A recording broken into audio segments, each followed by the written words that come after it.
주요 소식입니다. 국무회의에서 알뜰폰 사업자의 보안 의무를 강화하는 법 개정안이 의결됐습니다. 농촌 특화지구에 특성화 농업지구를 추가하는 법 개정안도 통과됐습니다. 올해 3분기 한국 경제가 직전 분기보다 1% 이상 성장했습니다. 민간 소비와 수출 모두 호조세를 보였습니다. 정부가 국내 주식시장에 대해 상승 여력이 충분하다고 평가했습니다.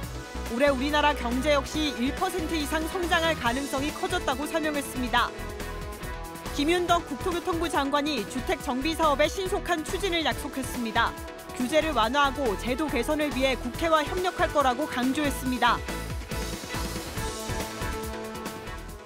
여러분 안녕하십니까? 뉴스 첫 소식입니다. 이재명 대통령이 국빈 자격으로 방한하는 도널드 트럼프 미국 대통령과 내일 에이펙 정상회의가 열리는 경주에서 정상회담을 진행합니다.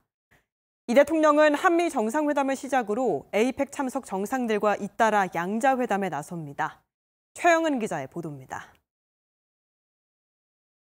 경주 에이펙 정상회의에는 21개국 정상급 인사가 참석합니다. 트럼프 대통령은 국빈 자격으로 한국을 찾습니다. 이재명 대통령은 최고 수준의 예우를 갖춰 트럼프 대통령을 맞이할 것으로 보입니다. 대통령실은 국빈 방한하는 트럼프 대통령에게 아주 높은 수준의 예우를 다하겠다고 강조하며 공식 환영식과 만찬 등의 만전을 기할 것을 시사했습니다. 경주에서 열릴 한미 정상회담에서 가장 큰 관심은 양국의 관세 협상 문제입니다. 교착 상태에 놓여 있는 3,500억 달러 규모의 대미 투자에 대한 해법이 나올지 주목되는데 이 대통령은 다만 인위적인 목표 시한을 두고 협상하지 않을 거란 입장을 밝힌 바 있습니다. 한미 정상회담을 시작으로 이 대통령은 한일, 한중 등 굵직한 양자회담을 잇따라 소화할 예정입니다. 시진핑 중국 국가주석은 11년 만에 국빈 방한하고 최근 취임한 다카이치 사나의 일본 총리는 취임 후 처음으로 한국을 방문합니다. 이 대통령은 공식 방문 형식으로 방한하는 캐나다, 싱가포르 총리와의 양자회담도 준비합니다. 이 밖에 호주, 베트남, 인도네시아 등 경주를 찾는 각국 정상도 잇따라 만날 예정입니다. 이 대통령은 에이펙 의장으로서의 역할을 분주하게 수행하며 경주 공동선언을 이끌어내기 위한 외교적 리더십 발휘에 박차를 가할 것으로 보입니다. KTV 최영은입니다. 김민석 국무총리 주재로 열린 국무회의에서 알뜰폰 사업자의 보안 의무를 강화하는 내용의 법 개정안이 의결됐습니다. 또 농촌 특화지구에 특성화 농업지구를 추가하는 방안을 담은 법 개정안도 통과됐습니다. 신경은 기자입니다.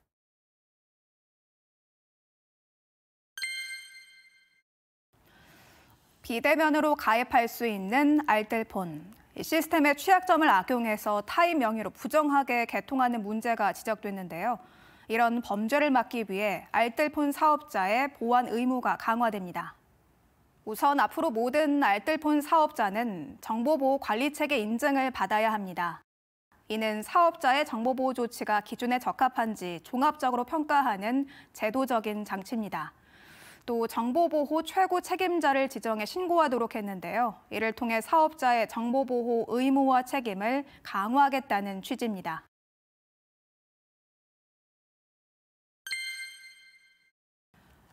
농촌은 주거시설과 축사, 공장 등 여러 시설이 뒤섞인 상태로 개발돼 주민들의 삶의 질이 떨어졌는데요. 이 같은 문제를 해결하기 위해 농촌 특화지구가 도입됐습니다. 농촌 특화지구는 농촌 공간을 용도에 따라 구분한 것으로 혼재돼 있던 주거시설과 상업, 농업시설을 재배치하는 건데요. 앞으로 농촌 특화지구에 특성화 농업지구가 추가됩니다. 친환경 농업 등 생산성과 품질 향상을 위해 차별화된 재배 방식이 필요한 경우 특성화 농업지구에 해당됩니다. 지금까지 국무회의 의결 안건 알아봤습니다. 올해 3분기 한국 경제가 직전 분기보다 1% 이상 성장했습니다. 민간 소비와 수출 모두 호조세를 보인 덕분인데요. 박지선 기자의 보도입니다. 한국은행에 따르면 3분기 실질 국내 총생산 성장률은 1.2%로 집계됐습니다. 분기별로 보면 지난해 1분기 이후 1년 6개월 만에 가장 높은 성장률입니다. 한국은행 전망치인 1.1%보다도 높습니다. 3분기 성장세는 민간 소비와 수출이 이끌었습니다. 민간 소비는 승용차 등 재화와 음식점, 의료 서비스 등을 중심으로 1.3% 늘었습니다. 2022년 3분기 이후 최고치입니다. 한국은행은 정부의 소비 쿠폰 발행 등이 소비 진작을 이끌었다고 평가했습니다. 민간 소비 등 내수가 성장을 주도하였습니다. 전체 성장률 1.2% 중에 내수가 1.1%포인트를 기여하였습니다. 심리 개선, 소비 쿠폰 영향에다가 신제품 출시 효과까지 가세하면서 큰 폭으로 증가하는 데 주로 기인합니다. 수출은 미국 트럼프 정부의 관세 여파 속에서도 반도체와 자동차를 중심으로 1.5% 성장하면서 호조세를 이어갔습니다. 수입은 기계 장비와 자동차 등을 중심으로 1.3% 증가했습니다. 설비 투자는 기계류 주도로 2.4% 증가했지만 건설 투자는 업계 부진 등으로 0.1% 감소했습니다. 업종별로 보면 제조업이 운송장비와 컴퓨터, 전자기기 위주로 1.2% 성장했고 서비스업도 도소매, 숙박 음식업 등이 회복하면서 1.3% 성장했습니다.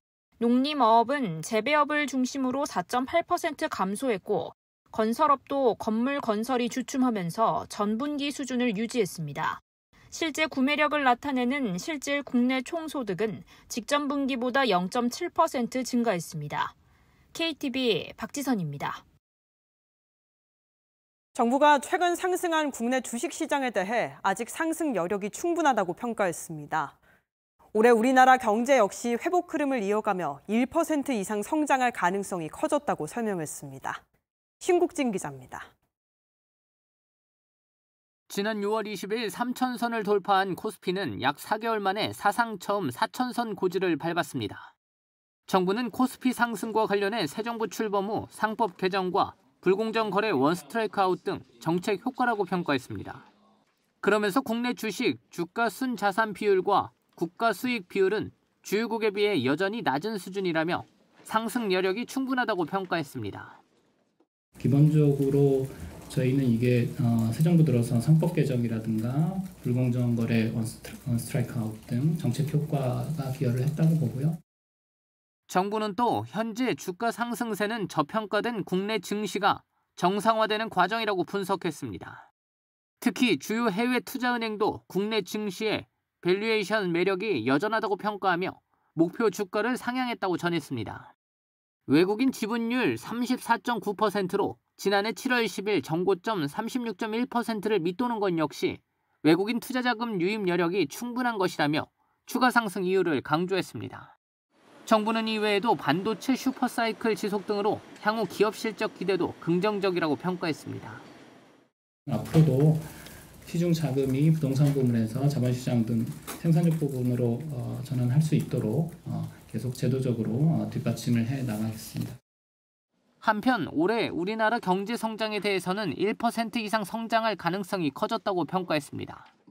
기재부는 수출과 수입이 동시에 증가하는 전형적이고 뚜렷한 회복 국면이라며 관세 영향에도 불구하고 반도체와 자동차 수출이 견조한 흐름을 보이는 등 부진에서 벗어나는 모습이라고 설명했습니다.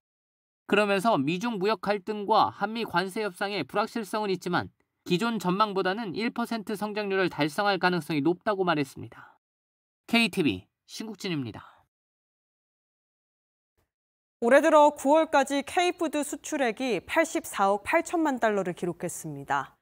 같은 기간 역대 최대 실적인데요. 라면과 김, 소스류 실적이 한몫했습니다. 최유경 기자입니다.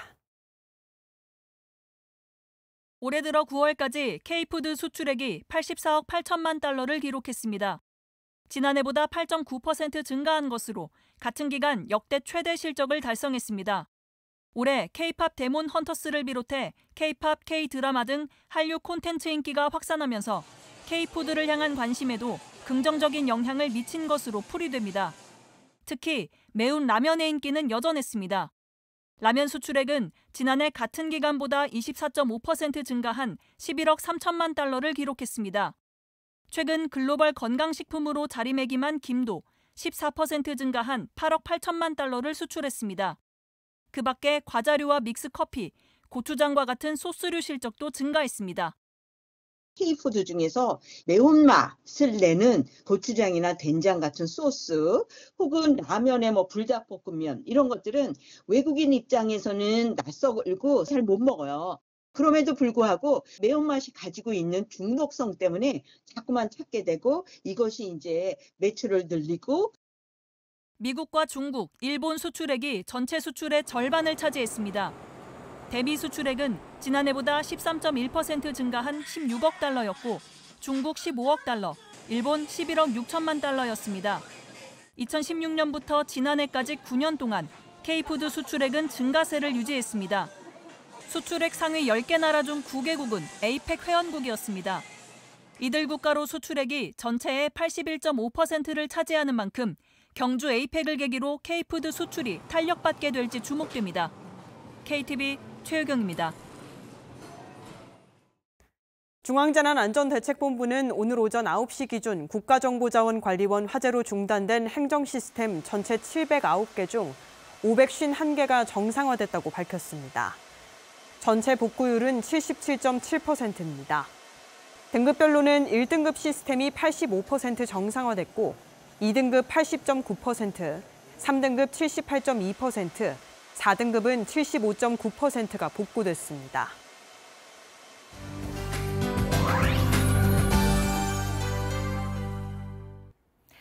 세계 소식을 한자리에 모아 전해드리는 글로벌 아디쇼 시간입니다.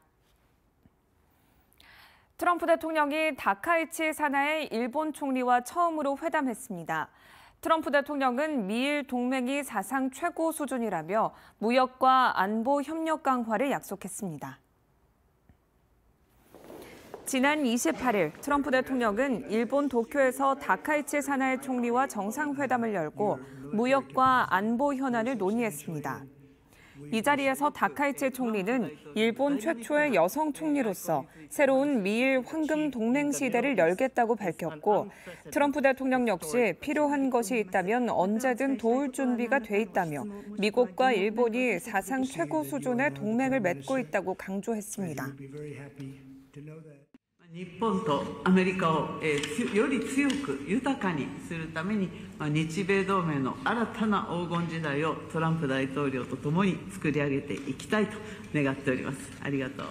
On behalf of our country, I want to just let you know, anytime you have any question, any doubt, anything you want, any favors you need, anything I can do to help Japan, we will be there. We are an ally at the strongest level. 전문가들은 이번 회담이 트럼프 행정부의 아시아 전략에서 일본의 역할을 강화하고 양국 안보 협력의 실질적인 틀을 재확인한 기회가 됐다고 분석했습니다. 다음 소식입니다. 마크 카니 캐나다 총리가 이번 주 시진핑 중국 국가주석과 만날 예정이라고 밝혔습니다. 이와 함께 트럼프 대통령과의 대화에도 언제든 열려 있다고 전했는데요. 자세한 내용 확인해 보시죠. 이번 주 한국에서 열릴 에이펙 정상회의를 앞두고 마크 카니 캐나다 총리가 시진핑 주석과 만날 예정이라며 트럼프 대통령과도 준비되는 대로 대화할 용의가 있다고 밝혔습니다. 앞서 트럼프 대통령은 지난 23일 캐나다와의 무역 협상 중단을 선언했으며 이어 25일에는 캐나다산 제품에 10%의 추가 관세를 부과하겠다고 발표한 바 있는데요. 카니 총리는 그 이후 트럼프 대통령과 연락하지 않았다면서도 우리는 모두 에이펙에서 함께할 예정이라며 협상 재개의 여지를 강조했습니다. There are plans for me and President Xi to meet. We will pick up on the discussions I had with Premier Lee in New York a few weeks ago. A broad range of issues, both in terms of the commercial relationship, as well as the evolution of the global system. Look, the president knows that I'm available to speak to the president, as I always would be, as you would expect. We will both be in APEC. Canada is a member of APEC. I mean, we're going to be there, very much so. 이런 가운데 백악관 측은 트럼프 대통령이 이번 아시아 순방 중 카니 총리와 별도 회담 계획은 없다고 밝혔는데요. 다만 에이펙 회의를 계기로 무역 갈등 완화를 위한 비공식 대화가 이어질 수 있다는 전망이 나옵니다. 다음 소식입니다. 남아프리카 공화국 케이프타운에서 열기구처럼 떠오른 수백 개의 연이 하늘을 수놓았습니다. 단순한 축제를 넘어 마음 건강의 중요성을 알리기 위한 행사였는데요. 함께 보시죠. 남아프리카 케이프타운에서 열린 국제 연축제가 올해로 31회째를 맞았습니다. 이 행사는 단순한 축제가 아닌 마음 건강의 중요성을 알리고 관련 지원 사업을 위한 기금을 마련하기 위한 행사입니다.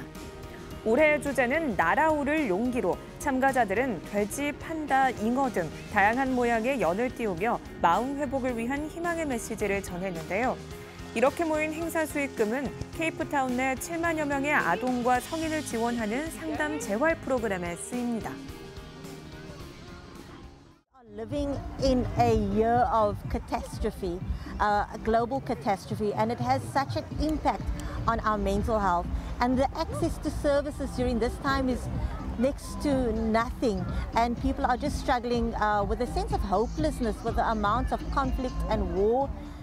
When I'm stressed after my work, so I look that I can go out to fly kites and let the stress fly away. And I think it's the same thing for mental health, you know? So it's a combination. It's a good one. 행사 관계자는 연은 마음 치유의 상징과도 같다며 자유롭게 하늘을 나는 연을 올려다보면 우리가 마음을 돌봐야 한다는 걸 떠올리게 된다고 설명했습니다. 마지막으로 헬로윈 관련 소식 전해드립니다. 벌써 며칠 앞으로 다가온 헬로윈, 세계 곳곳에서 다양한 방식으로 헬로윈을 기념하고 있는데요. 최근 뉴욕에서는 레고 꽃으로 장식된 한 주택 계단이 시민들의 헬로윈 사진 명소로 자리 잡았다고 합니다. 함께 가보시죠.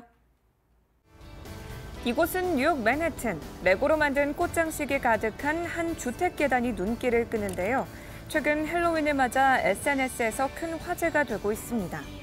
레고 꽃 계단을 제작한 크리스티 햄릭은 2년 전 집 주변 공사로 생긴 비계를 가리기 위해 이 아이디어를 떠올리게 됐는데요. 지난해 어버이날에는 밝은색 꽃을 배치했고 이번 헬로윈 기간에는 주황색과 검은색 등 헬로윈을 상징하는 색상으로 재구성했습니다. I think we started doing this like 2 years ago, around 2 years ago, and it started because of this beautiful scaffolding. Some scaffolding was covering our house. And it was really ugly, and so I asked my husband if we could make our house beautiful and put up some flowers, and that's what we did. 햄릭은 레고 꽃 계단을 계속 설치해달라고 부탁하는 이웃들이 많아 올해 헬로윈에도 준비하게 됐다고 전했는데요. 뉴욕의 거리 곳곳이 해골과 거미, 마녀 장식으로 가득한 가운데 레고 꽃 계단은 새로운 헬로윈 명소로 떠오르고 있습니다. 지금까지 글로벌 핫 이슈 전해드렸습니다.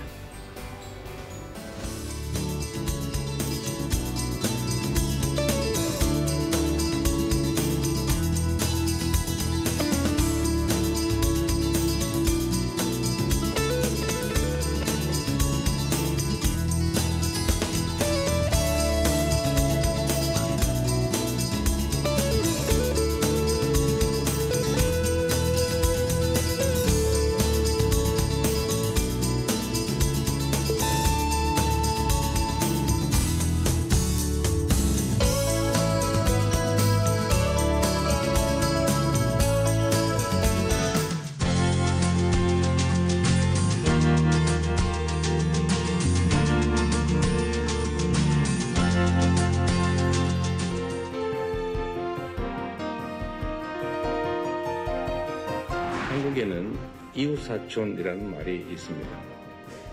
기쁠 때나 어려울 때나 함께하는 이웃은 피를 나눈 친척과도 같다는 말입니다. 전 한 아세안 관계가 이웃사촌과 같다고 생각합니다. 한국과 아세안은 서로를 의지하며 어려움을 함께 극복해온 이웃입니다.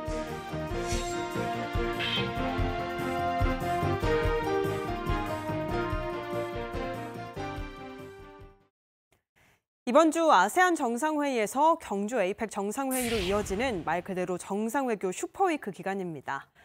어제 마무리된 아세안 정상회의 성과부터 에이펙 정상회의 전망까지 박연미 경제평론가와 짚어보겠습니다. 안녕하십니까? 네, 안녕하세요. 네.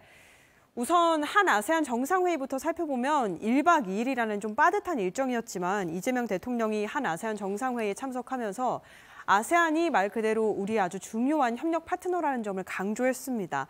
어떤 일정이 포함됐을까요? 네, 한 아세안과 관련해서 우리 지금도 보면 GDP 3조 8천억 달러를 가지고 있는 상당히 큰 규모의 경제 시장입니다. 한 아세안의 협력 규모를 보면 경제 규모로 세계 5위고요. 인구로는 7억 명이 살고 있는 지역이죠. 젊은 인력이 또 풍부한 자원 속에서 열심히 일한다. 이게 아세안의 최대 강점인데요. 아세안 지역의 평균 연령이 20세부터 64세까지 60%가 일할 수 있는 인력들입니다. 또 19세 이하 보면 32.6%, 65세 이상은 7.5%죠. 천연 자원도 굉장히 풍부합니다. 석유, 천연가스, 니켈 주석, 구리, 천연 고무의 팜오일까지 가지고 있는데 미중 갈등 속에서 우리의 새로운 시장으로 부상하고 있기도 하고 보호무역이 강화되는 와중에 아세안 안에서 교역이 강화된다면 우리에게도 새로운 기회가 열리지 않을까 해서 다양한 행사들 그리고 다양한 교류들 이루어지고 있습니다. 예, 설명해 주신 것처럼 아세안이라고 하면 젊고 또 잠재력이 높은 국가들이 많이 포함되어 있는데 최근에 미국 관세 압박 등으로 우리가 수출 다변화의 중요성을 정말 느끼고 있고 또 그렇게 활성화하고 있는데요. 이런 상황 속에서 아세안과의 수출도 눈에 띄는 부분입니다. 대아세안 수출이 미국을 넘어서 이제 중국과도 비견되는 수준이라고 하죠. 네, 그렇습니다. 관세 압박의 영향으로 최근에 수출 호조 속에도 대미 수출은 줄어들고 있는 상황인데 국가별로 보면 아세안이나 유럽을 중심으로 수출이 꽤 큰 폭으로 늘고 있다는 게 우리에게 다행인 부분입니다. 구체적으로 통계를 좀 보면 9월 수출 중에서 대중 수출은 0.5% 늘었습니다. 전체 국가나 지역으로 나가는 수출 가운데 단일 국가로는 가장 큰 규모가 맞는데 116억 8천만 달러어치 우리가 중국으로 수출을 했습니다. 그런데 그 다음을 차지한 아세안 지역 수출을 보면 110억 6천만 달러, 그러니까 중국의 수출에 버금가는 규모인데다가 이 수출의 증가폭이 굉장히 큽니다. 18%에 가까운 증가폭을 확인할 수가 있고요. 미국은 중국과 더불어서 우리나라의 양대 최대 수출국이다. 한때는 중국보다 더 많은 수출을 했던 지역이었는데 102억 7천만 달러, 그래서 1.4% 감소했습니다. EU를 향한 수출은 70억 달러가 넘기는 했는데 아직까지는 100억 불 미만이고요. 19% 이상 늘어났다. 그 증가폭의 의미가 있을 겁니다. 또 그 밖의 지역으로 보면 중남미를 다 합쳤을 때 30억 달러가 좀 넘어가는데 역시 34%나 증가한 규모니까 우리 입장에서는 잃어버릴 수도 있는 여러 가지 시장을 대신할 수 있는 새 시장 개척이 시급하고 그중에서 아세안이 차지하는 역할이 굉장히 크다는 걸 확인할 수가 있습니다. 그래서 정부와 기업도 수출 시장을 다변화하기 위해서 안간힘을 쓰고 있는데요.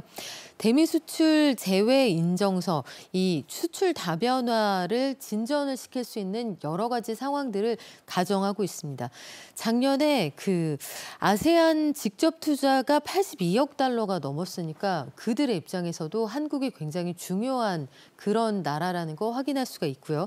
또 아세안 관련해서 기업 투자가 전반적으로 증가하고 있는데 반도체 등의 긴밀하게 협력이 이루어지고 있다는 점도 우리 입장에서도 또 아세안 입장에서도 굉장히 중요한 부분이 아닐까 싶습니다. 이런 상황이다 보니까 이재명 대통령은 이번 정상회의 기간 중에 아세안과 교류 증진을 강화하기 위해서 FTA 개선에 대해서 의지를 천명하기도 했었는데요. 일단 연간 교역액 목표치만 봐도 3천억 달러입니다. 이 부분도 짚어볼까요? 네, 한국과 아세안의 FTA는 2007년에 발효가 됐으니까 벌써 역사가 한 20여 년 됩니다. 굉장히 긴 시간인데요. 그동안 자동차, 철강, 가전 외에 다수 품목의 관세가 철폐가 되었는데 우리 입장에서는 자동차, 철강, 가전 굉장히 욕심나는 시장이죠. 그래서 이와 관련해서 달라진 경제 환경 속에 좀 개선이 필요하다는 게 우리 정부의 입장입니다. 거대 경제권과의 첫 FTA이기도 했고 아세안 10개 나라와 무역 확대를 우리가 꾸준히 중요하게 검토를 해왔는데 이재명 대통령은 FTA 개선 협상이 필요하다고 제안을 했습니다. 연간 아세안과 3천억 달러 교역을 목표로 하고 있다. 이런 구체적인 구상도 나왔는데요. 공급망 등의 그 여러 가지 신통상 분야의 환경 변화를 반영해야 한다는 게 이번 개선 요구의 배경입니다. 이재명 대통령은 성장과 혁신, 이 도약의 틀을 마련하기 위해서 FTA를 좀 세부적으로 바꾸자는 입장이고요. 인공지능이나 디지털, 보건, 에너지 같이 앞으로 미래 산업을 책임질 첨단 분야를 중심으로 새로운 변화가 필요하다. 이 점을 강조를 했고 미래 주력 산업 또 인재 양성 기술 협력 분야에서 서로 주고받을 것이 많다고 강조를 했습니다. 예. 한 아세안 정상회의 참석한 이재명 대통령, 아세안과 협력 증진을 위해 대아세안 3대 비전을 제시하기도 했는데요. 관련 영상 보시고 대담 이어가겠습니다. 각국 국민들에게 실질적인 혜택을 가져다 줄 수 있도록 한국의 대아세안 정책의 3가지 비전을 제시하고자 합니다. 첫째, 한국은 아세안의 꿈과 희망을 이루는 조력자가 되겠습니다. 한 아세안 연간 상호방문 1,500만 명 시대를 열고 사람 중심의 아세안 공동체 형성에 기여하겠습니다. 둘째, 한국은 아세안의 성장과 혁신의 도약대가 되겠습니다. 이제 한 아세안 간 연간 교역액 3천억 불 달성을 향해 나아가겠습니다. 셋째, 한국은 아세안의 평화와 안정의 파트너가 되겠습니다. 한국은 초국가 범죄, 해양안보, 재난재해 등 영내 평화와 안정 수요에 보다 적극적으로 부응함으로써 회복력 있는 공동체 형성에 협력 기반을 확대하겠습니다. 2029년이면 한 아세안 관계 수립 40주년이 됩니다. 이재명 대통령은 40주년을 맞아서 한 아세안 특별 정상회의 개최의 뜻을 밝히기도 했는데요. 동시에 앞서 영상에서 보신 것처럼 대아세안 3대 비전을 제시했는데 하나씩 살펴볼까요? 네, 구체적으로 한 아세안 포괄적 전략적 동반자 협정의 길로 가야 한다는 게 이재명 대통령의 구상입니다. 2029년에 한 아세안 특별 정상회의 개최도 제안을 했는데요. 우리 관련해서 양측의 협력을 강화하는 전략을 구체적으로 제시하겠다. 이게 이번에 나온 3대 비전의 핵심입니다. 구체적으로 좀 보면 한국이 아세안의 꿈과 또 희망의 조력자가 되겠다. 한국은 아세안의 혁신과 성장의 도약대도 될 수가 있고 한국이 아세안의 평화와 안정의 파트너가 될 수 있다. 이렇게 강조를 했는데 모두 해당 지역에서 상당히 갈급해하는 부분들입니다. 연간 상호방문도 1,500만 시대를 열고 아세안 또 한국의 3대 교역 대상이 됐으면 좋겠다. 이런 희망도 밝혔는데요. 한국이 아세안의 산업화 또 경제, 이 성장에서 우리가 앞에서 끌어줄 수 있는 견인차 역할을 할 수 있다는 점도 분명히 강조를 했습니다. 아세안 플러스 3 정상회의 또 아세안 한중일 협력도 확대를 하자는 입장을 밝혔는데 한국이 아세안이 바라는 여러 가지 첨단 기술이나 산업의 발전 이런 것들에 속도를 내고 있다는 점을 강조한 것으로 보이고요. 또 이재명 대통령은 다카이치 사나이 일본 총리나 리창 중국 총리와도 이 자리에서 처음 대면을 해서 새롭게 달라진 각국의 리더십 그리고 앞으로의 비전과 관련해 여러 가지로 의미 있는 환담을 한 것으로 전해졌습니다. 이번 한 아세안 정상회의를 계기로 양자회담도 활발하게 이루어졌는데요. 그중에서도 캄보디아 총리와의 정상회담이 많은 관심을 모았습니다. 최근에 스캠 범죄 캄보디아 관련해서 좀 이슈가 있었기 때문에 관련 내용도 나왔을까요, 이야기가? 네, 지금 아세안 정상회의를 계기로 해서 한국과 캄보디아가 만나는 이 자리에 상당히 관심들이 많았는데 최근에 안타까운 인명사고도 있었고 범죄 관련해서 양국이 협조할 부분이 많다. 이 점을 강조하고 있기 때문입니다.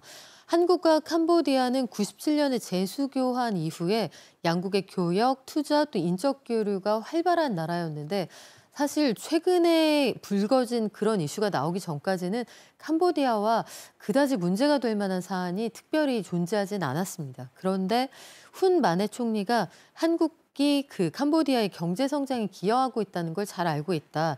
양국이 지속적인 발전을 위해서 기업들이 가지고 있는 애로사항을 해결하도록 하자 이렇게 입장을 밝혔고 양국 정상이 코리아 전담반의 가동에 대해서도 의견을 나눴습니다. 한국 경찰이 이번에 그 피싱 혹은 로맨스 스캠 등 여러 가지 범죄 피해에 관련해서 이 파견 규모나 운영할 수 있는 방안 이런 것도 논의가 됐고요. 현지에서 범죄의 피해자일 수도 범죄의 가해자일 수도 있는 한국인들이 어떻게 활동하고 있고 본국 송환을 원하는 사람들을 어떻게 데려올지 이런 논의도 이루어졌습니다. 또 이재명 대통령이 관련해서 이 우리 국민 송환 등에 협조해줘서 감사하다는 의견도 밝혔는데 앞으로도 해결해야 할 과제가 많을 겁니다. 스캠 범죄에 관련해서도 양국이 공동 대응을 해야 한다. 이번 사건을 계기로 해서 그 캄보디아 정부와 순탄하게 협조할 필요가 너무나 있다. 이걸 양국이 공통으로 인식을 했고 전담반 가동을 계기로 해서 여행 경보도 하향하는 것을 검토하겠다. 캄보디아 측의 요청이 있었던 사안입니다. 그래서 전반적으로 관계를 좀 강화해 나가자 이런 입장입니다. 한편으로는 이번에 말레이시아를 방문했기 때문에 한 말레이시아 FTA가 논의 6년 만에 타결됐습니다. 양국 정상도 기대감을 많이 드러냈는데요. 우리나라 입장에서는 자동차라든가 철강 부문에서 희소식인 것 같은데 어떤 내용이 담겼나요? 네, 맞습니다. 말레이시아는 지금 아시아 지역에서 볼 때 굉장히 손꼽히는 자동차 시장입니다. 사람들이 많이 살고 수요가 많기도 한데 구체적으로 한국과 말레이시아의 FTA 타결을 계기로 했을 때 어떤 경제 효과가 있는지 보면 한국은 전체 품목의 94.8%, 또 말레이시아는 92.7%를 자유교역할 수 있는 그런 상황이 됐습니다. 한국에서 288개 품목, 또 말레이시아는 682개 품목에 관세를 내리거나 철폐하게 됐고요. FTA를 통해서 자동차나 철강, 화학 분야의 시장을 추가로 개방해서 한국의 시장이 커졌다. 우리 입장에서는 이 부분이 굉장히 큰 성과로 꼽힙니다. 말레이시아는 아세안에서 자동차 시장이 두 번째로 큰 나라입니다. 자국 기업의 점유율이 60% 이상 되기는 하는데 한국의 좋은 차들, 가성비가 좋거나 멋지거나 또 성능이 좋은 차들 이런 것들이 비집고 들어갈 틈이 분명히 있을 것으로 우리 기업들은 예상을 하고 있고요. 한국 자동차가 이게 미국에서 고전할 때쯤 새 시장이 마련됐다. 이게 참 큰 의미가 있습니다. 앞으로 한국의 전기차, 세단이나 SUV는 관세가 10%였던 게 철폐가 되고요. 또 완성 전기차는 SUV의 관세가 30%가 절반인 15%로 줄어듭니다. 전기차라는 부분은 제가 강조해서 말씀드리고 있는데 현장에서 그 말레이시아 정부가 전기차 시장을 키우겠다. 환경 친화적인 자동차 시장을 키운다. 이런 입장을 가지고 있기 때문이고요. 철강 9개 품목의 관세도 철폐가 됩니다.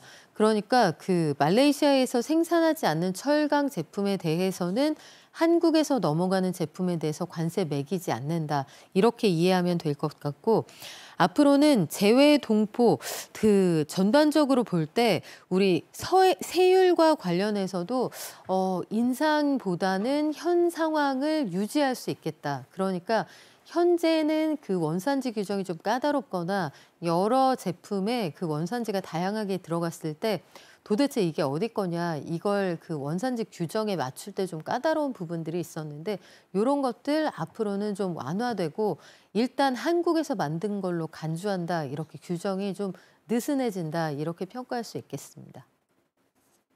반면에 농수산물 개방 같은 경우에는 예민한 부분이 분명히 있기 때문에 기존의 엄격한 기준을 유지하기로 했다고요? 네, 그렇습니다. 농축수산물은 역외산 재료 허용을 확대를 하기는 하는데 아주 민감한 농산물에 대해서는 엄격한 기준을 유지를 합니다. 일단 자동차 부품, 배터리, 화장품 이런 것들은 알셉에 대비해서 전반적으로 좀 완화를 하는데 라면, 커피, 아이스크림 요거 역외 재료를 그 허용하는 분야를 좀 확대를 해서 서로 가능하면 걸림돌 없이 교역을 하자 이런 입장입니다. 반면에 어류, 육류, 과체류 등은 엄격하게 기준을 유지하게 되는데요. 홍삼이나 조미김 등의 가공 농수산물 관련해서도 전체적으로 이게 자국산으로, 그러니까 양쪽이 좀 민감하게 반응하고 있는 그 시장은 지켜주되 교역은 전반적으로 늘려가자, 이게 양쪽의 공통된 입장입니다.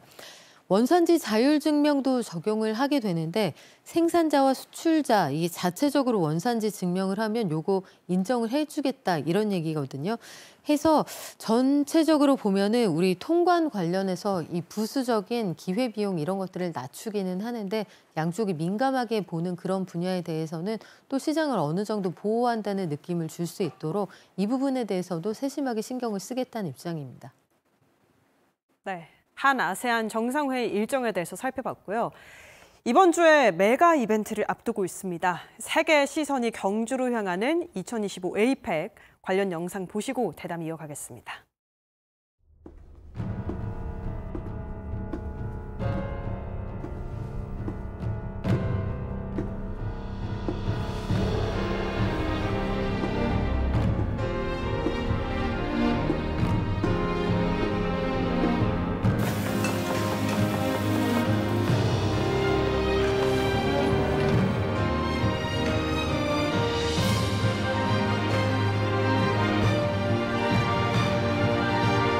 Welcome to APEC. 여기 2025 차 좀 빼주세요.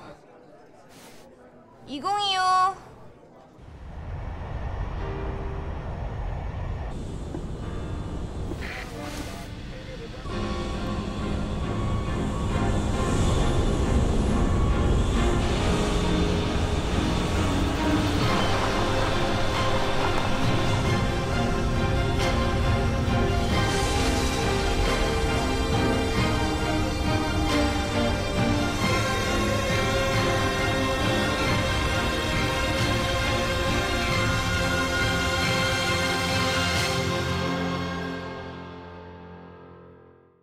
네, 방금 보신 이 홍보 영상 굉장히 재치가 있어서 많이 관심을 모았었는데 AI가 아니고 이재명 대통령이 실제로 출연을 했다고 하고 또 행사의 안전을 총괄한다는 의미에서 또 의미도 깊었던 것 같은데요. 자세한 일정을 급히 마무리하고 돌아온 이재명 대통령, 잇따라 에이펙 정상회의 앞두고 있습니다. 그에 앞서서 한미, 한중 정상회담도 예정돼 있는데요. 이 미중의 정상이 동시에 국빈 방문하는 경우는 처음이라고 하죠. 네, 그렇습니다. 이번 주 한국의 경주가 세계 외교, 안보, 그리고 교역의 핵심지가 될 것으로 자명하게 예상이 되는 상황인데 트럼프 대통령은 29일부터 1박 2일 일정으로 방한을 합니다. 시진핑 주석은 30일부터 2박 3일 일정으로 방한을 하는데 만약에 트럼프 대통령이 일정을 연장한다 하면 한미 관계, 남북 관계 또 미국과 북한과의 관계에서도 굉장히 중요한 역사적인 이벤트가 생긴다 이런 얘기가 되겠죠.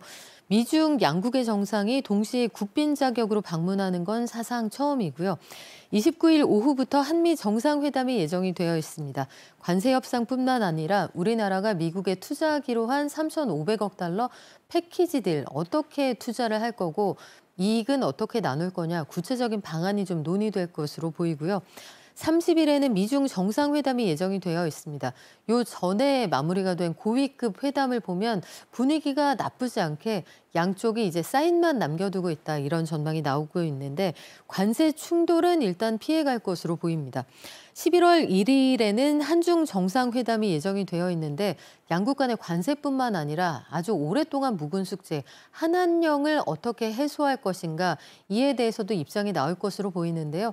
사실상 중국인 단체 관광객은 무비자로 입국을 하고 있고 우리도 그들을 충분히 만족시킬 만한 여러 가지 딜들을 가지고 있기 때문에 아마 앞으로 분위기 확 달라진다 이런 소식 전할 수 있지 않을까 싶습니다. 굵직한 이런 정상회담이 우리나라에서 열리다 보니까 지금 전 세계의 관심이 또 경주에 몰리고 있는 상황인데요. 이번 주말에 드디어 2025 에이펙 정상회의가 열립니다. 우리나라가 의장국인데 AI 협력과 인구구조 변화 대응이라는 좀 전 세계적인 주제를 가지고 논의를 이끌게 되는데요. 어떤 일정들이 준비되어 있는지 하나씩 살펴볼까요? 네, 29일부터 2025 에이펙 정상회의가 정말로 시작이 되는데 여러 가지 사전 행사는 이미 개막이 되어 있는 상태고요. 정상회의 본 주제는 우리가 만들어가는 지속 가능한 내일입니다. 세부 주제는 연결, 혁신, 번영 이렇게 되어 있는데 올해는 우리나라가 의장국이기 때문에 이재명 대통령이 직접 본 세션 1세션과 2세션의 의장으로서 회의를 진행을 하게 됩니다. 첫 번째 본 세션에서는 무역과 투자 증진을 위한 협력 방안을 논의하게 되고요. 또 두 번째 본 세션에서는 미래 변화에 준비된 아시아 태평양의 비전 이런 주제로 논의를 이어가게 되는데 이 자리에서는 신성장 동력에 대한 이야기도 나올 것으로 보이고 무엇보다 인공지능 협력과 인구 변화에 대한 논의도 진행이 된다고 합니다. 그래서 CEO 서밋에 젠슨 황 엔비디아 CEO도 참석을 하게 되죠. 이 모든 과정이 끝나고 나면 에이펙 정상들이 함께 경주 선언을 발표할 것으로 예상이 되는데요. 이때 자유무역을 강조하는 내용이 담길지 이런 것들도 관세 전쟁 속에서 상당히 의미 있는 관전 포인트가 될 것으로 보입니다. 또 다자무역 체제를 지지한다 이 정도의 표현에 그칠 것인지 역시 관심 있게 지켜봐야겠습니다. 방금 평론가님께서 언급해 주셨지만 엔비디아 젠슨 황 CEO를 비롯해서 글로벌 기술 기업들 정말 우리나라뿐만이 아니고 전 세계를 이끌고 있는 기업인들이 총출동하게 되는데요. 한국을 방문한다는 것의 의미 그리고 앞으로의 파급 효과도 상당할 것 같습니다. 어떻게 보십니까? 네, 그렇습니다. 이번에 대한상의가 주최하는 그 에이펙 기념 CEO 서밋에는 국내외 1,700여 개 기업의 기업인들이 참여하게 되는데 여러 가지를 보면 일단 엔비디아의 젠슨 황 CEO가 와서 기조연설을 하게 됩니다. 전 세계 인공지능의 핵심인 기업이고 그 회사에서 앞으로 가지고 있는 비전을 어떻게 밝히느냐. 이건 삼성전자, SK 하이닉스의 미래와도 직결되는 문제이기 때문에 굉장히 관심을 가지고 볼 수밖에 없을 거고 인공지능과 디지털 트윈, 자율주행, 또 미래 비전에 대해서 엔비디아가 그리는 인공지능 세상에 대한 청사진을 제시할 것으로 예상이 됩니다. 또 경주를 찾는 글로벌 기업들 정말 한둘이 아닌데요. 아마존, 마이크로소프트, 메타, 구글 등에서 최고위급 인사들이 다수 참석을 하게 되고 우리 보면 7조 4천억 원에 달하는 경제 효과도 예상이 됩니다. 지금 경주 황리단길은 사람이 걸어 다니기 어려울 정도로 빽빽하게 모여 있다고 하고요. 관광이나 숙박, K-뷰티까지 내수 진작에 도움이 될 것으로 기대를 합니다. 또 투자 유치나 그 국내외에서 우리나라가 가지고 있는 국제적인 위상이 높아진다. 이건 뭐 돈으로 따질 수 없을 정도일 텐데 그것만으로도 4조 원 이상의 경제 효과가 유발되지 않을까 이렇게 예상을 하고 있습니다. 네, 에이펙 정상회의 전망까지 살펴봤습니다. 지금까지 박연미 경제평론가와 이야기 나눴습니다. 오늘 말씀 고맙습니다. 고맙습니다.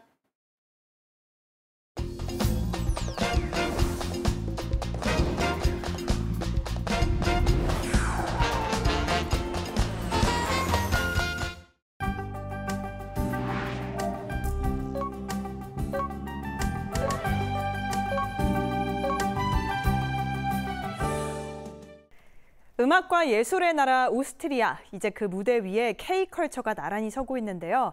한 오스트리아 양국 문화 교류를 위해 문화원에선 어떤 활동들이 펼쳐지고 있을지 임진홍 주 오스트리아 한국문화원장 연결해 들어보겠습니다. 원장님 안녕하세요. 안녕하십니까. 네, 반갑습니다. 자, 먼저 현재 진행 중인 전시 이야기부터 시작해 봅니다. 문화원에선 현재 한글 문화상품 전시가 한창이라고 들었는데요. 한글을 활용한 상품이라니까 참 기발한데 어떤 제품들이 전시되고 있나요?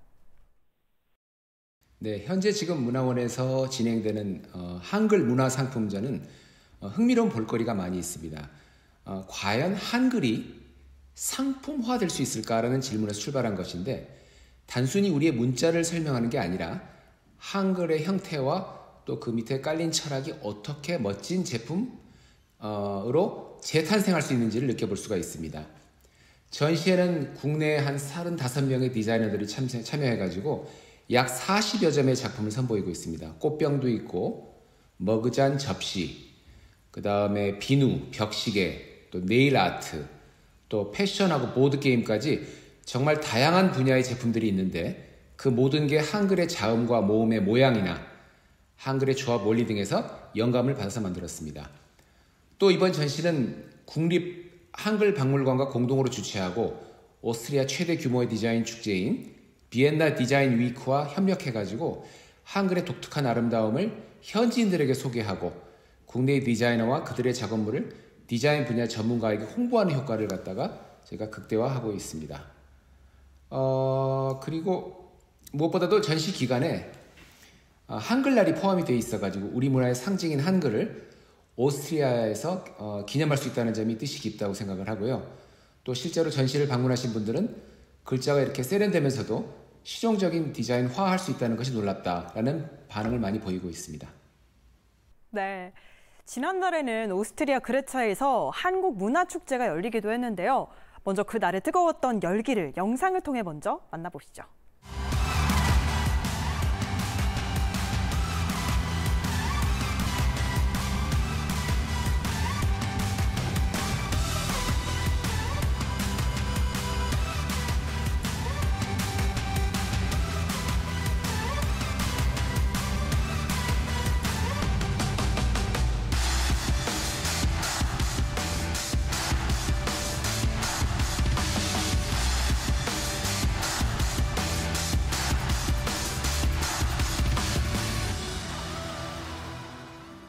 잠깐만 봐도 정말 많은 관객들이 모인 것 같은데 그런데 한국문화축제가 그라츠에서 개최된 게 이번이 처음이라고요? 예, 그렇습니다. 지금까지 한국문화원은 주로 비인에서 큰 행사를 해왔습니다. 그런데 앞으로는 비인뿐 아니라 이 오스트리아 내 다른 주요 도시들도 방문하면서 한국 문화를 소개하고 또 현지인들과 어울리는 시간을 가져보려고 계획을 하게 됐습니다. 그런데 그라츠에서 한국문화축제를 구상하고 기획하는 중에 6월 초에 그라츠 같은 도시에서는 좀처럼 일어나지 않을 것 같은 총기 사고가 있었고 더군다나 그 총기 사고가 난 곳이 저희가 그 행사장으로 기획을 하고 있었던 바로 그 장소에서 아주 가까운 곳이었습니다. 그래서 저희가 이런 비극적인 사건을 맡게 돼서 좀 고민을 하게 됐습니다. 문화축제를 하겠다고 결정을 했는데 이런 분위기에 추진하는 것은 또 아닌 것 같고 그렇다고 해서 장소와 프로그램도 어느 정도 결정을 해놓은 상태에서 갑자기 행사 자체를 취소하는 것도 그렇고 그래서 결국에 첫날은 현지인들 또 피해자들 위로하는 의미에서 조용하고 품위 있는 한국 전통춤과 또 대금 등을 선보이는 행사를 했고 공연장에서 또 그분들에게 위로의 메시지도 직접 보냈습니다. 둘째 날은 또 원래 예정대로 역동적이고 또 대중적인 K-팝 위주의 행사를 하고 한국 전통 놀이도 소개하면서 한식과 한국 화장품을 또 적극 판매하는 전략을 사용했습니다. 그 결과는 저의 예상을 뛰어넘었습니다. 오스트리아뿐만 아니라 인접국인 슬로베니아에서도 많은 분들이 방문했고 저희가 약 14,000명 이상의 관객들이 몰려 들어왔다고 지금 생각을 하고 있는데 또 한국 거리 음식과 화장품은 완판이 되는 사태가 벌어졌고요. 그 한국이 또한 한국의 문화가 이렇게 현지에서 또 더군다나 지방 도시에서도 관심을 끌고 있다는 것이 문화원장인 저로서 놀라지 않을 수가 없었습니다. 그리고 또 이제 제가 이번에 행사를 하면서 협력한 분들한테 들은 이야기인데 저희가 첫날에 그 불과 몇 달 전에 아주 비극적인 그 총기 난사 사건이 있는 것을 제가 이제 생각을 해가지고 그분들을 갖다 위로하는 그런 의미의 행사를 갖다 첫날 추진했다는 것에 대해서 굉장히 현지인들이 감사하고 있다고 그런 것을 제가 여러 번 들었는데 그런 것이 서로의 이제 마음이 통하고 그 다음에 서로 이제 그 위로를 하고 하면서 친구가 될 수 있는 좋은 계기가 되지 않나 그런 생각이 듭니다. 그래서 이번 행사에 많은 지원을 아끼지 않은 어떤 현지 회사에서도 내년도 행사 언제 할 의향인지 벌써 문의가 들어와가지고 문화원에서 또 즐거운 고민을 하고 있습니다. 네, 여러모로 반가운 소식이 많은데요. 올해 문화원에서 또 진행된 행사 중에 가장 눈에 띄는 행사를 꼽으라면 동시대 한국 공연 예술을 소개하는 K-on 템포러리 프로젝트가 아닐까 싶습니다. 정말 다양한 공연과 관객들이 만났는데 현지 반응은 어땠습니까? K-on 템포러리는 지금 이 시대 한국 공연 예술을 갖다가 현지에 소개하는 문화원의 공연 프로젝트인데요. 이 프로그램은 장르, 형식의 경계를 두지 않고 한국 예술가들이 동시대 언어로 세계와 소통할 수 있도록 돕는 목적으로 만든 플랫폼입니다. 또 현지 예술기관과의 공동 기획과 협업을 통해 현지인에게 친숙하게 다가가는 동시에 참여한 예술가들에게는 국제 무대에서의 실질적 협력 기회로 이어지고 있습니다. 올해 진행된 공연들 뭐 두 가지만 예를 들면은 첫째로는 한국 공연예술의 지금을 드러낸 작품으로 남혜지 작가의 전통 샤머니즘과 인공지능 또 디지털 사운드를 결합해서 한국적 의례의 감성을 현대 기술로 재해석했고 또 이의경 작곡가는 오페라를 통해서 인간의 기억과 상실을 섬세한 음악으로 풀어내면서 예술의 깊이를 보여줬습니다. 바로크 음악부터 재즈, 현대 무용까지 모두 예술가의 창작 정신이 어떻게 세계 무대 새로운 언어로 확장될 수 있는지를 보여준 사례들이었다고 생각합니다. 그리고 무엇보다 반가웠던 건 공연마다 현지 관객들의 몰입도와 호응이 굉장히 뜨거웠습니다. 비엔나, 린츠, 인스부르크, 그라츠 등 오스트리아 주요 도시에서 공연이 열릴 때마다 좌석이 거의 다 매진됐고 또 관객 및 평론가들로부터 좋은 반응을 얻었습니다. 또한 주요 언론의 보도뿐 아니라 오스트리아의 공연 기획자, 축제 감독, 또 음악대학 관계자들이 직접 관람하면서 한국 예술가들과의 협력 가능성을 구체적으로 논의하기도 했습니다. 이런 흐름은 K컬처의 붐을 넘어서 한국의 예술이 현지의 문화 생태계 안에서 이제 지속 가능한 교류 구조로 자리 잡고 있다는 것을 보여준다고 생각합니다. 또 문화원도 단순히 후원자가 아니라 기획 파트너로 참여해가지고 현지 예술계와 직접 협력하고 공연은 물론이고 브랜딩과 홍보까지 함께 만들어가고 있다는 점이 큰 의미라고 생각합니다. 네, K컬처가 일시적인 붐이 아니라 지속 가능한 문화 외교 자산이 되기 위해서는 결국 현지에서의 문화원의 역할이 중요하다고 생각이 되는데요. 앞으로는 또 어떤 계획이 있으신지요? 예, 저는 한국의 문화를 갖다가 오스트리아에 이제 지속적으로 알리기 위해서는 단지 지금 유행하는 문화뿐만 아니라 시간의 테스트를 이겨낸 고전 문화 또한 현대적 실험적 예술을 잘 섞어서 현지인들에게 선보여야 된다고 생각합니다. 지금까지 문화원은 고전 음악의 도시인 비인에서 한국의 고전 음악, 한국인들이 연주하는 서양 음악, 또 재즈, 또 다양한 장르의 음악이나 민화, 염색 공예, 그다음에 한지 공예, 또 디자인 등 여러 종류의 미술 전시회를 시행하였고 또 한글 교육, 한식 홍보 등에도 많은 노력을 하고 있습니다. 앞으로는 한국의 번역 문학을 적극적으로 홍보하고 싶습니다. 생각해 보면은 제 자신이 좀 어린 시절에 접한 몇 편의 뛰어난 외국의 소설이 단지 줄거리뿐 아니라 그 작가의 나라 또 묘사된 자연 환경에 대한 깊숙한 인상을 남기게 되고 그런 기억이 지금까지 남아있는 것을 보면서 한국의 번역 문학을 접한 현지인들도 역시 그런 경험을 하면서 한국에 대해서 지속적인 관심을 가지고 한국 문화 팬이 되지 않을까 그런 기대를 해봅니다.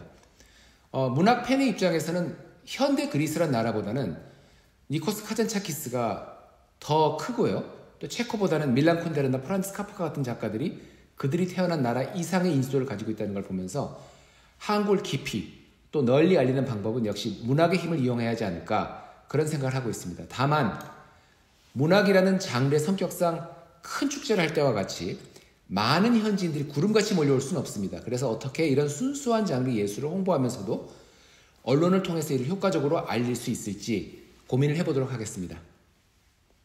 네, 잘 들었습니다. 지금까지 임진홍 주 오스트리아 한국문화원장과 이야기 나눴습니다. 오늘 말씀 고맙습니다. 감사합니다.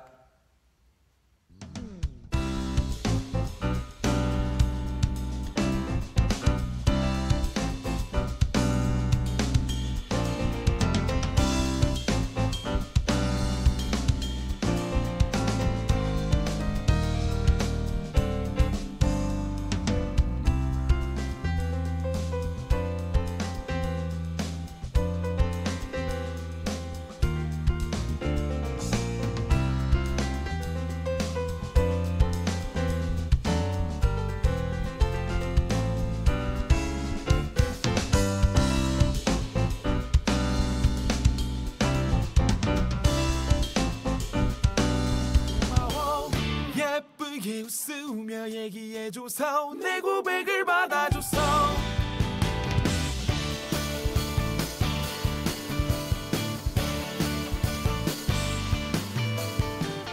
이거 아니 난 아직 조심스러워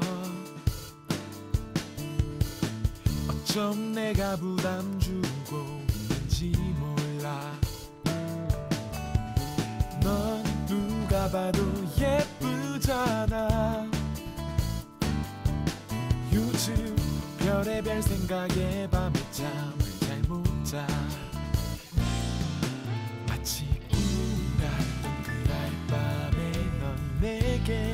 대답했지. 정말 난 미친 척하고 눈 감고 그냥 한번 말해봤었는데 고마워 예쁘게 웃으며 얘기해줘서 내 고백을 받아줘서 그때도 다시 나를 좋아하고 있었다는 믿어지지 않는 얘기.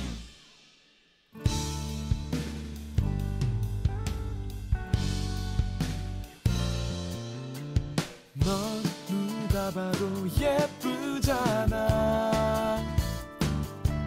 자꾸 꿈에 네가 나와 밤에 어제 오늘 올가을 들어 첫 한파주의보가 내려졌습니다. 곳곳에 첫서리와 얼음이 관측되고 바람도 강하게 부는 곳이 많았는데요. 변화무쌍한 날씨에 건강 해치지 않도록 각별히 유의하시기 바랍니다. 오늘 저희가 준비한 소식은 여기까지입니다. 시청해주신 여러분 고맙습니다.